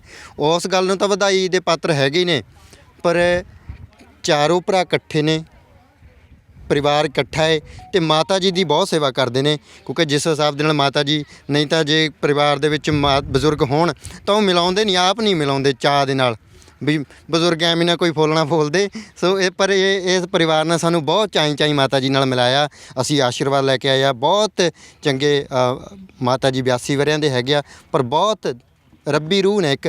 ਕੀ ਨਾਮ ਹੈ ਜੀ ਮਾਤਾ ਜੀ ਦਾ? ਅਮਰਜੀਤ ਕੌਰ ਨੇ ਜੀ। ਸੋ ਮਾਤਾ ਅਮਰਜੀਤ ਕੌਰ ਜੀ ਦੀ ਲੰਮੀ ਉਮਰ ਦੇ ਲਈ ਤੇ ਉਹਨਾਂ ਦੀ ਤੰਦਰੁਸਤੀ ਦੀ ਅਸੀਂ ਵੀ ਅਰਦਾਸ ਕਰਦੇ ਹਾਂ। ਸੋ ਇਹ ਵਲੰਟੀਅਰ ਜਿਹੜੇ ਹੈਗੇ ਨੇ ਆਏ ਹੋਏ ਨੇ ਜੀ। ਹਾਂਜੀ, ਸਤਿ ਸ਼੍ਰੀ ਅਕਾਲ ਜੀ। ਠੀਕ ਹੋ ਜੀ? ਪੰਜਾਬੀ ਬੋਲ ਲੈਂਦੇ ਹੋ? वैसे थोड़ी बहुत, पर मैं हिंदी बोलना पसंद करूँगी। ਚਲੋ ਠੀਕ ਹੈ, ਤੁਸੀਂ ਹਿੰਦੀ ਬੋਲਦੇ ਰਹੋ, ਮੈਂ ਪੰਜਾਬੀ ਚ ਠੀਕ ਹੈ ਜੀ। ਸਮਝ ਲੈਂਦੇ ਹੋ? हाँ जी, समझ लेती हूँ। हाँ जी। ਤੇ ਕਿੰਨੇ ਜਿਹੜੇ ਜੰਗਲਾਂ ਦੇ ਵਿੱਚ ਹੁਣ ਤੱਕ ਤੁਸੀਂ ਐਵੇਂ ਯੋਗਦਾਨ ਪਾ ਚੁੱਕੇ ਹੋ ਜਾਂ ਕਿਵੇਂ ਦੇਖ ਚੁੱਕੇ ਹੋ ਜੀ? हमने देखे तो शायद 4 हैं, लेकिन ये हमारा तीसरा है जिसमें हमने फिजिकली वॉलंटियर किया है। ਤੋ ਕਿਵੇਂ ਦਾ ਲੱਗਿਆ ਤੁਹਾਨੂੰ? बहुत बढ़िया। मतलब हमारा एक अपना मतलब NGO है जहाँ पर हम जो सोसाइटी में डिफरेंट शोषण या भेदभाव है उसके खिलाफ लड़ रहे हैं। लेकिन ये एक ऐसा कॉज है जो हमें लगता है कि यस, हर किसी को जुड़ने की ज़रूरत है इसके साथ। मतलब वही बात है कि हम इंसानियत की बात करते हैं, लेकिन इंसान अगर मतलब आज जीवित ही नहीं रहेगा तो वही है कि उसके फिर आगे जो मतलब हमने बुराइयों पे काम करना है वो तो बाद की बात है। तो पहले तो उसके जो मतलब एग्जिस्टेंस के लिए सबसे इम्पॉर्टेंट है वो वही है कि यस, मतलब we need clean air, we need more of oxygen around. And हमें पता है कि यस, आज एनवायरनमेंट में कितनी ज़्यादा मतलब प्रॉब्लम्स हैं, जिसके लिए ये कहीं ना कहीं ये प्रोजेक्ट अपने में बहुत ही ज़्यादा सिग्निफिकेंट है। तो आज हमारे साथ काफ़ी वॉलंटियर्स हैं जो कि खासकर पंजाब यूनिवर्सिटी के स्टूडेंट्स हैं, और उसमें से मैक्सिमम स्टूडेंट्स डिज़ास्टर मैनेजमेंट के हैं। तो कहीं ना कहीं उन्हें भी जब लगता है कि यस, आज जो पर्यावरण को या जो हमारी पृथ्वी को सबसे बड़ा डिज़ास्टर हो रहा है is because of shortage of forest and trees around. तो आज वो लोग सब मतलब अपनी पढ़ाई पीछे छोड़कर आज खास कर आए हैं कि यस, वो इसमें अपना योगदान दे सकें। जी। ਤੋ ਜਿਵੇਂ ਤੁਸੀਂ ਗੱਲ ਕੀਤੀ ਹੈ ਤੁਹਾਡਾ ਤੀਜਾ ਪ੍ਰੋਜੈਕਟ ਹੈ, ਜੀ। ਤਾਂ ਪਹਿਲੇ ਤੇ ਤੀਜੇ ਦੇ ਵਿੱਚ ਕੀ ਫਰਕ ਹੈ? ਕੀ ਤਜਰਬਾ ਤੁਹਾਨੂੰ ਮਿਲਿਆ? ਕੀ ਐਕਸਪੀਰੀਅੰਸ ਗੇਨ ਲਿਆ ਤੁਸੀਂ, ਹੈ ਨਾ? ਤੇ ਪਹਿਲਾਂ ਕੀ नहीं सी पता, ਹੁਣ ਕਿਹੜੀਆਂ ਗੱਲਾਂ ਨਵੀਆਂ पता लगियां? डेफिनेटली एक तो हमें खुद ऐसा लगता है कि अब हमें भी ज़्यादा हम मतलब एक्सपीरियंस्ड है, अनुभव है कि यस, पे पौधा कैसे लगाना है। पहले तो शायद ठीक से पौधा भी नहीं पकड़ना आता था। और जो 3 डेज़ का ये होता है जिसमें सॉइल प्रिपरेशन, डिगिंग एंड मतलब इवन लैंड क्लियरिंग, वो सब भी हम लोगों ने किया है। और इस बार हमें ऐसा लगता ਹੁਣ है ਤੀਜੇ ਪ੍ਰੋਜੈਕਟ ਦੇ ਵਿੱਚ ਪਤਾ ਲੱਗਿਆ ਵੀ ਕਿਵੇਂ ਪੌਦਾ ਲਗਾਉਣਾ ਤੁਹਾਨੂੰ? नहीं, दूसरे प्रोजेक्ट तक समझ आ गया था, लेकिन इस ਮੈਂ ਤੇ ਇੱਕ ਪੌਦਾ ਲਗਾਇਆ, ਮੈਨੂੰ ਲੱਗਿਆ ਵੀ ਮੈਂ ਸਿੱਖ ਲਿਆ ਵੀ ਇੱਕ ਪੌਦਾ ਲਗਾ ਲਿਆ। हाँ, नहीं ऐसा नहीं है। मुझे लगता है कि हर बार मुझे लगता है कि जब आपके हाथों में वो ऐसे लगता है कि अब आप पौधे को संभाल सकते हैं, क्योंकि पहली बार में यही होता है कि आपने इतनी ज़ोर से पकड़ लिया कि वो मिट्टी एकदम छूट गई या उसकी जड़ टूट गई, तो वो ऐसे आप चाहे करने की भी कोशिश कर रहे हैं लेकिन आप पूरी तरह से अपना सही योगदान नहीं दे पाते हैं। मुझे खुद पता है कि पिछली बार जो हमने गड्ढे किए वो हम पौधा ठीक से लगा ही नहीं पाए, उसकी जड़ें बाहर रह गई या मिट्टी उस तक पूरी नहीं पहुंची, या पानी इतना दे दिया कि फिर वो एक तरह से पौधा मतलब बेचारा वैसे ही ख़राब हो गया। तो इस बार हम लोग भी ज़्यादा एक्सपीरियंस्ड हैं कहीं ना कहीं। यस, हम पिछले प्रोजेक्ट 'ਚ कई पौधे खराब करके आए हो तुम। बिल्कुल वो कहीं ना कहीं अपने आप में वो मतलब एक गिल्ट भी था कि शायद वो पौधा बचा भी नहीं होगा जो हमने मतलब उसमें मेहनत भी की, मतलब पूरा डेफिनेटली रिसोर्सेज भी होते हैं, इन्वेस्टमेंट भी होती है, लेकिन इस बार हम हर तरह से मतलब पूरी ध्यान रख रहे हैं कि यस, पौधे नष्ट नहीं होने चाहिए। और ये भी संजीव हैं, जान है इनमें। बिल्कुल बिल्कुल सही बात है। और मतलब इस बार हमें भी ऐसा लगता है कि हम लोग और ज़्यादा प्रिपेयर्ड हैं। मतलब पहले जैसे था कि यस, कहाँ से स्टार्ट करना है कि कब तक कहाँ प्रोजेक्ट पहुँचेगा वो नहीं पता था। लेकिन आज जैसे पहले से पता है कि लैंड प्रिपेयर्ड है, मतलब हमने डिगिंग की हुई है। पहले हम लोग शायद सब कुछ साथ साथ करने की कोशिश करते थे, तो उसमें काफ़ी एफर्ट वेस्ट हो जाता था। तो अब ऐसा है कि हर चीज़ सिस्टमैटिक है, स्टेप बाय स्टेप हो रही है। तो आई बिलीव येस, हम हर दिन सुधरते जा रहे हैं और मतलब डेफिनेटली ये बहुत ही इंपॉर्टेंट प्रोजेक्ट है। एंड सबसे ज़्यादा तो जो एंड में सेटिस्फैक्शन होती है, मुझे लगता है कि आज येस हम सब बहुत अच्छी नींद सोने वाले हैं क्योंकि ऐसा लगता है कि बहुत ही कुछ अच्छा करा है। तो ये हम सबसे अपील करेंगे कि येस आप इंडिविजुअल लेवल पर भी जहाँ भी अपना अगर एज वॉलंटरी सपोर्ट भी दे सकते हैं, क्योंकि डेफिनेटली सबके पास इतने रिसोर्सेज नहीं होते हैं, इतना कई बार फंडिंग नहीं होती है। लेकिन जहाँ भी जब भी होता है तो अपना एटलीस्ट वॉलंटरी सपोर्ट दें और जितना हो सकता है इस प्रोजेक्ट को, इस मिशन को आगे बढ़ावा दें, इसके बारे में और बात करें ताकि और ज़्यादा लोग जुड़ सकें इससे। तो बहुत ਵਧੀਆ ਕੰਮ ਕੀਤਾ, ਤੁਹਾਨੂੰ ਵੀ ਵਧਾਈ। ਤੇ ਆਉਣ ਆਪਣੇ ਬੱਚਿਆਂ ਨੂੰ ਵੀ ਇਹ ਗੱਲ ਜ਼ਰੂਰ ਆਉਣ ਵਾਲੇ ਜਦੋਂ ਵੀ ਸਮੇਂ ਦੇ ਵਿੱਚ ਦੱਸ ਦਿਓ ਵੀ ਜੇਕਰ ਘਰ ਦੇ ਵਿੱਚ ਬਿਜਲੀ ਜਾਂਦੀ ਹੈ, ਭਾਈ ਫਲਾਣੀ ਥਾਂ ਅਸੀਂ ਜੰਗਲ ਲਗਾਇਆ, ਉੱਥੇ ਜਾ ਕੇ ਸੌਂ ਜਿਓ, क्योंकि हवा ठंडी ਇੱਥੇ ही मिलनी है। बिल्कुल, मेरी बेटी है 6 साल की, वो भी आज वॉलंटियर कर रही है यहाँ पे, क्योंकि वही बात है कि यस हम जब जंगल सोचते हैं तो सब कुछ दिखाई देने लगता है कि वहाँ पर मतलब तरह तरह के पेड़ पौधे होंगे, तरह तरह के पशु पक्षी होंगे। लेकिन वही बात है कि जहाँ पेड़ पौधे ही नहीं है तो हम पशु पक्षी कहाँ से देख सकते हैं। तो आज जो वो उसकी भी एक सोच है कि जंगल ऐसे बनता है, और मुझे लगता है कि इसी उम्र से वो अपनी एक परसेप्शन, अपनी एक आइडियोलॉजी डेवलप कर सकती है। एंड यस मतलब बस आपकी वो इंटेंशन अच्छी होनी चाहिए, फिर धूप भी नहीं लगती, आप थकते भी नहीं हैं, सब अच्छा होता चला जाता है। तो हाँ जी, वेलकम। वेलकम। हेलो, क्या हाल है? मैं ठीक हूँ। ठीक हो? क्या कर रहे हो आप यहाँ पे? मैं पौधे लगा रही हूँ, पौधों को डबो रही हूँ। अच्छा, डुबो रहे हो पौधों को? कहाँ पे? वहाँ पे। डूब जाते हैं पौधे? हाँ, डूब जाता। हाँ, ज़मीन खोद कर उसमें डाल देते हो। हाँ। लगा रहे हो, डुबो नहीं रहे हो, उनको उगा रहे हो, एक ज़िंदगी दे रहे हो, जीवन दे रहे हो। डुबोना तो ये हो गया भी डुबो दिया मैंने, तो काम कर दिया बस उसका। पालती में वो पालते हो आप, है ना? अभी आपने मास्क लगा रखा है, पौधा तो आपने मास्क भी नहीं लगाया और दूरी भी प्रॉपर नहीं रखा है, कोरोना चल रहे हैं। अच्छा, कैसा लग रहा है यहाँ पे मम्मी के साथ आए हो आप? बहुत अच्छा लग रहा है और मज़ा भी आ रहा है, अच्छा भी लग रहा है। अच्छा, मज़ा कैसे आ रहा है? ठंडी ठंडी हवा चल रही है इसलिए? हाँ, और पौधे लगाने में तो बहुत ना आ रहा है। अच्छा, बच्चों को तो पौधा उखाड़ने में भी बहुत मज़ा आता है, पर मुझे ऐसा नहीं करने में मज़ा आता। ओ वेरी गुड। क्या नाम है आपका बेटा? राधिका। आपको ऐसा करने में क्यों नहीं मज़ा आता, लगाने में ही मज़ा क्यों आता है? क्योंकि अगर हम पौधों को मारेंगे, ऐसे करेंगे, तो फिर प्रभु को गुस्सा आएगा और फिर वो कुछ भी कर सकता है। यार ये तो आपके अपने विचार है या ये मम्मा ने सिखाए हुए हैं या नहीं। पापा ने? हाँ, किसी ने नहीं सिखाया। फिर आमद हो रही है ऊपर से, है ना? हैं? वाह, क्या बात है, हैं? कौन सी क्लास में पढ़ते हो? मैं फर्स्ट में पढ़ती हूँ। अभी आगे जाकर क्या करना है आपको? क्या पौधों के बारे में ही जानकारी लेनी है, स्टडी ऐसा ही करना है कुछ, या कुछ अलग से करने का है? मुझे स्टडी भी करनी है और पौधों का भी सोचना है। ओ, अगर पौधों का सोचोगे आप तो फिर वो आपका भी सोचेंगे, है ना? ऑक्सीजन मिलती है ना इससे। हाँ, और इससे पेड़ पौधों लगाने से भगवान बहुत खुश होता है। Very good. ये किसने बताया आपको भगवान खुश हो जाते हैं कि? ये किसी ने नहीं बताया। नहीं, वैसे इसका खुद का भी है। हमने घर में जैसे काफ़ी प्लांट्स लगाए हुए हैं, तो ये काफ़ी दिन का आधा पौना घंटा उनको स्प्रे पंप से पानी देती रहती है। हाँ जी, तो वो कुछ खुद का भी है कनेक्ट। और मतलब ये फॉरेस्ट प्लांटेशन तो हम इकोसिक के साथ ही कर पाते हैं, बट अदरवाइज़ हमने काफ़ी प्लांटेशन ड्राइव्स हम करते रहते हैं, जो अपने लेवल पे भी, मतलब हमारा जो NGO है, पिछले साल इवन लॉकडाउन में भी हमने आई थिंक 4 प्लांटेशन ड्राइव्स की थी। तो हाँ जी, सबसे ज़्यादा मुझे इस प्रोजेक्ट का ये अच्छा लगता है कि शायद हम जब पौधा लगाते हैं तो हम अक्सर ये सोचते हैं कि फ्रूट ट्री लगाएं जिससे हमें भी कल को कोई फ़ायदा हो। ये एक अपने में ही बिल्कुल मतलब मुझे लगता है कि सेल्फलेस प्रोजेक्ट है जिसमें हम सचमुच प्रकृति को और मतलब पर्यावरण को अपना योगदान देना चाहते हैं। क्योंकि हमेशा हम एक फ्रूट ट्री लगा के ये सोचते हैं कि हाँ 50 साल बाद मैं उससे फ्रूट्स खाऊंगा, पर ये मतलब सच में मतलब बिल्कुल ही वो कहते हैं ना कि सेल्फलेसली हम लोग अपना योगदान दे रहे हैं।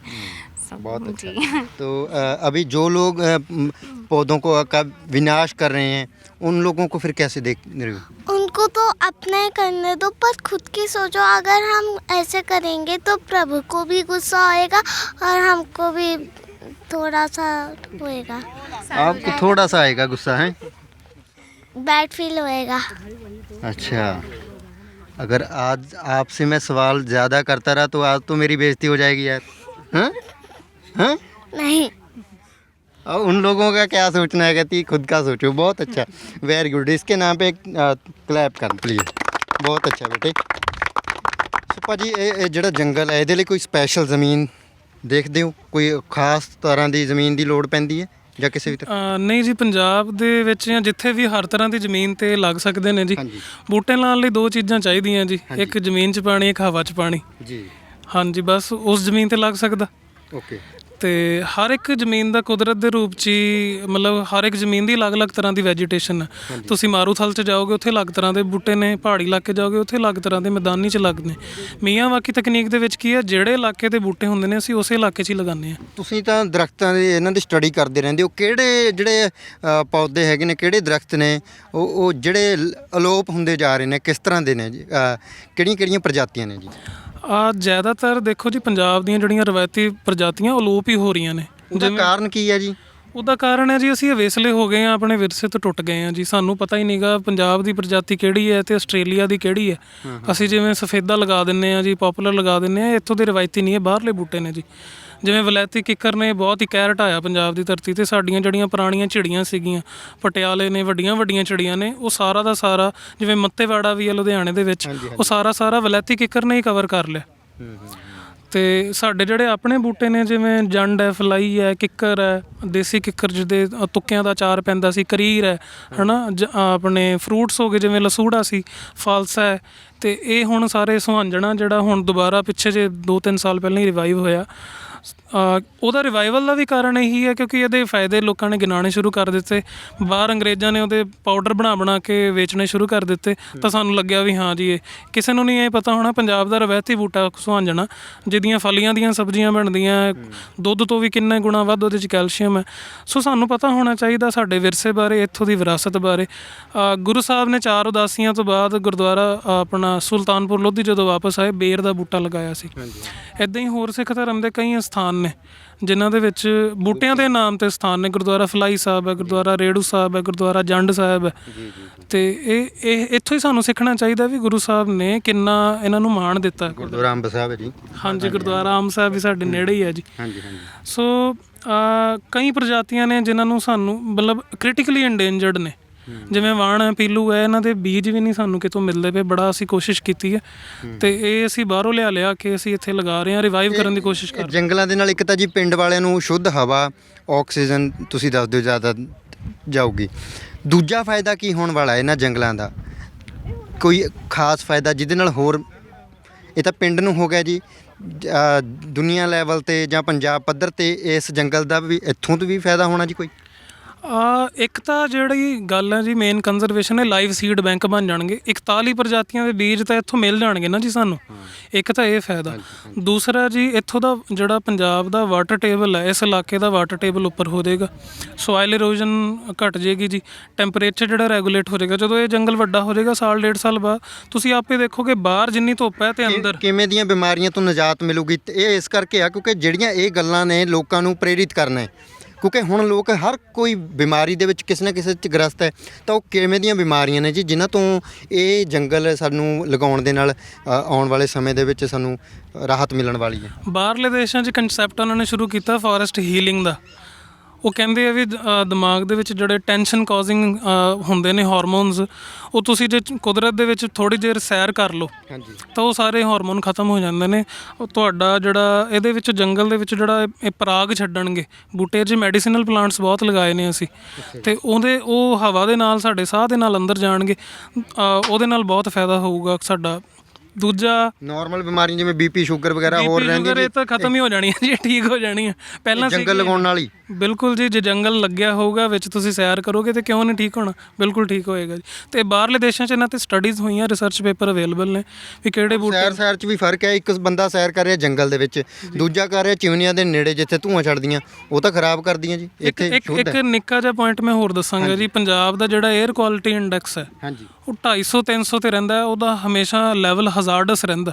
ਤੇ ਨਾਲ ਜਿੱਥੇ 250-300 에ਅਰ ਕੁਆਲਿਟੀ ਇੰਡੈਕਸ ਹੋਵੇ, ਇਹ ਹਦਾਇਤਾਂ ਦਿੱਤੀਆਂ ਜਾਂਦੀਆਂ ਵੀ ਬਾਹਰ ਨਾ ਨਿਕਲੋ, ਘਰ ਰਹੋ, ਦਰਵਾਜ਼ੇ ਖਿੜਕੀਆਂ ਬੰਦ ਕਰਕੇ, ਤੇ ਐਕਸਰਸਾਈਜ਼ ਨਾ ਕਰੋ, ਸੈਰ ਨਾ ਕਰੋ। ਅਸੀਂ ਤਾਂ ਰੋਜ਼ ਸਵੇਰੇ ਨਿਕਲ ਕੇ ਤੇ ਗੰਦੀ ਹਵਾ 'ਚ ਸਾਹ ਲੈਂਦੇ ਤੇ ਨੁਕਸਾਨ ਹੀ ਹੋਣਾ। ਕੈਨੇਡਾ ਦੇ ਵਿੱਚ air quality index, British Columbia 'ਚ ਮੈਂ ਤਾਂ ਗੱਲ ਕਰ ਰਿਹਾ ਕਿਉਂਕਿ ਪਰਿਵਾਰ ਉੱਥੇ ਰਹਿੰਦਾ, ਤੇ ਉੱਥੇ 12-13 ਹੁੰਦਾ ਜੀ। ਅੱਛਾ, ਹਾਂਜੀ, 250 ਜਿੰਨਾ ਇਹ 900 ਤੱਕ ਜਾਂਦਾ ਜੀ। ਦੀਵਾਲੀ ਦੇ ਵਾਲੇ ਦਿਨਾਂ ਦੇ ਵਿੱਚ ਜਦੋਂ ਅਸੀਂ ਪਟਾਕੇ ਜਾਂ ਪਰਾਲੀ ਜਦੋਂ ਬਾਲਦੇ ਹਾਂ, ਉਹ ਤਾਂ ਹੋਰ ਜ਼ਿਆਦਾ ਹੋ ਜਾਂਦਾ। ਸੋ ਉਹ ਤਾਂ ਸਾਹ ਲੈਣਾ ਵੀ ਬੜਾ ਔਖਾ ਹੈ। ਇਸ ਇੰਨੀ ਗੰਦੀ ਹਵਾ 'ਚ ਸਾਹ ਲੈ ਕੇ ਕਿੰਨੀਆਂ ਬਿਮਾਰੀਆਂ ਹੋ ਜਾਂਦੀਆਂ। ਜਦੋਂ ਹਵਾ ਸਾਫ਼ ਹੋ ਰਹੀ ਹੈ, ਸਾਰੀਆਂ ਬਿਮਾਰੀਆਂ ਠੀਕ ਹੋ ਜਾਣਗੀਆਂ ਜੀ। ਹੋਰ ਜਿਹੜੇ ਫਾਇਦੇ ਨੇ, ਇੱਕ ਤਾਂ 30 ਗੁਣਾ ਸੰਘਣਾ ਅਸੀਂ ਲਾਇਆ, 30 ਗੁਣਾ, ਤੇ 30 ਗੁਣਾ ਹੀ ਕਾਰਬਨ ਇਹਨਾਂ ਨੇ ਵੱਧ ਸੋਖਣਾ ਤੇ 30 ਗੁਣਾ ਹੀ ਵੱਧ ਆਕਸੀਜਨ ਇਹਨਾਂ ਨੇ ਛੱਡਣੀ ਹੈ। ਸੋ ਫਾਇਦਾ ਹੀ ਫਾਇਦਾ ਜੀ, ਨੁਕਸਾਨ ਤਾਂ ਕੋਈ ਵੀ ਨਹੀਂ ਹੈਗਾ ਇਹਨਾਂ ਦਾ। ਤੇ ਜਿਵੇਂ ਇਹ ਜੰਗਲ ਦੇ ਲਈ ਤੁਹਾਡੇ ਨਾਲ ਕਿਸੇ ਨੇ ਕੋਈ ਰਾਬਤਾ ਕਰਨਾ ਹੋਵੇ ਜੀ, ਤਾਂ ਉਹ ਕਿਸ ਤਰ੍ਹਾਂ ਕਰ ਸਕਦਾ ਜੀ?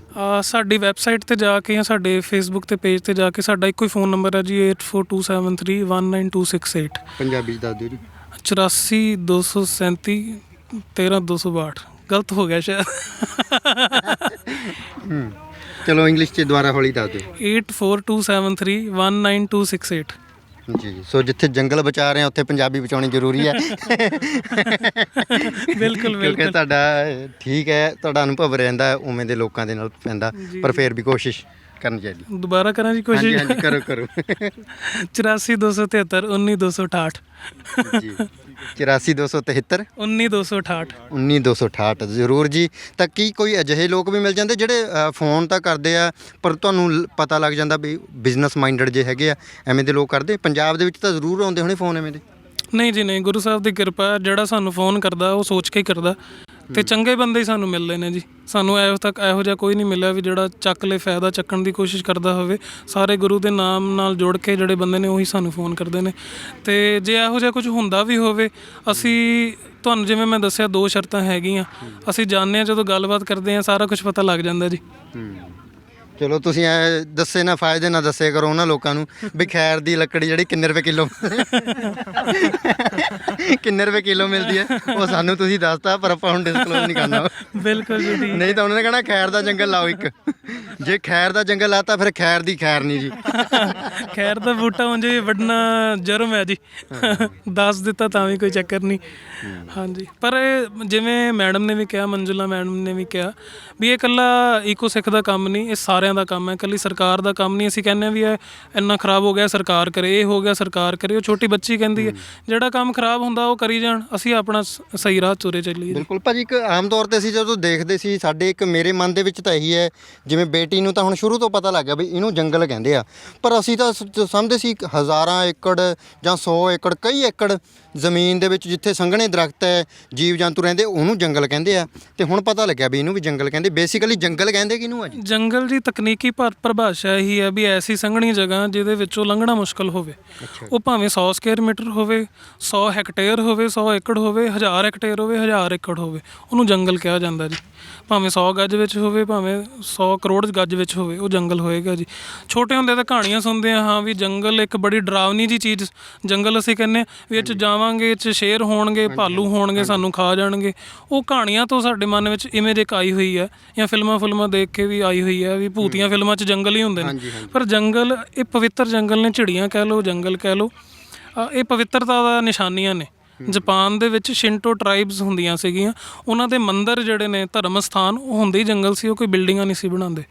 ਆਪਣੇ ਵੀ ਕਈ ਝਿੜੀਆਂ ਐਸੀਆਂ ਹੈਗੀਆਂ ਜਿਨ੍ਹਾਂ ਦੇ ਨਾਲ ਇੱਕ ਧਾਰਮਿਕ ਆਸਥਾ ਜੁੜੀ ਹੋਈ ਹੈ। ਲੋਕੀ ਕਹਿੰਦੇ ਵੀ ਜੇ ਇਹਦੀ ਅਸੀਂ ਲੱਕੜ ਵੀ ਪੱਟ ਲਈ ਤਾਂ ਸਾਡਾ ਨੁਕਸਾਨ ਹੋ ਜਾਏਗਾ। ਸੋ ਇਹ ਚੀਜ਼ਾਂ ਕਰਕੇ ਅਸੀਂ ਇਹਦਾ ਇੱਕ ਪਰਸੈਪਸ਼ਨ, ਇਹਦਾ ਨਜ਼ਰੀਆ ਬਦਲਣਾ ਚਾਹੁੰਦੇ ਹਾਂ ਵੀ ਲੋਕਾਂ ਨੂੰ ਜੰਗਲ ਇੱਕ ਡਰਾਵਨੀ ਚੀਜ਼ ਨਾ ਲੱਗੇ, ਇੱਕ ਭੈੜੀ ਜਿਹੀ ਚੀਜ਼ ਨਾ ਲੱਗੇ ਵੀ ਐਵੇਂ ਕਿ ਜੜੀਆਂ ਬੂਟੀਆਂ ਜਿਹੀਆਂ ਉੱਗੀਆਂ ਹੋਈਆਂ, ਇੱਕ ਚੰਗੀ ਸ਼ੁੱਧ ਵਾਤਾਵਰਣ ਵਾਲੀ ਚੀਜ਼ ਲੱਗੇ ਜਿਹਦੇ ਨਾਲ ਇਹਨਾਂ ਨੂੰ ਫਾਇਦਾ ਹੀ ਫਾਇਦਾ।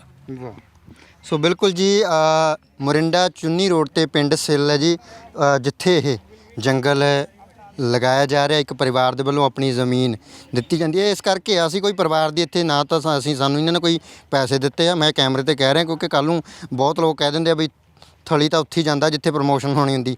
ਅਸੀਂ ਪੈਸਿਆਂ ਕਰਕੇ ਨਹੀਂ, ਅਸੀਂ ਚਾਹੁੰਦੇ ਹਾਂ ਵੀ ਜੇ ਇਸ ਪਰਿਵਾਰ ਤੋਂ ਪ੍ਰੇਰਣਾ ਲੈ ਕੇ ਕੋਈ ਹੋਰ ਉੱਠ ਸਕੇ ਤਾਂ ਉਹ ਬਹੁਤ ਚੰਗੀ ਚੀਜ਼ ਹੈ, ਕਿਉਂਕਿ ਅੱਜ ਹਾਲਾਤ ਇਸ ਕਦਰ ਨੇ, ਸਾਹ ਲੈਣਾ ਔਖਾ ਹੈ ਬਜ਼ੁਰਗਾਂ ਨੂੰ।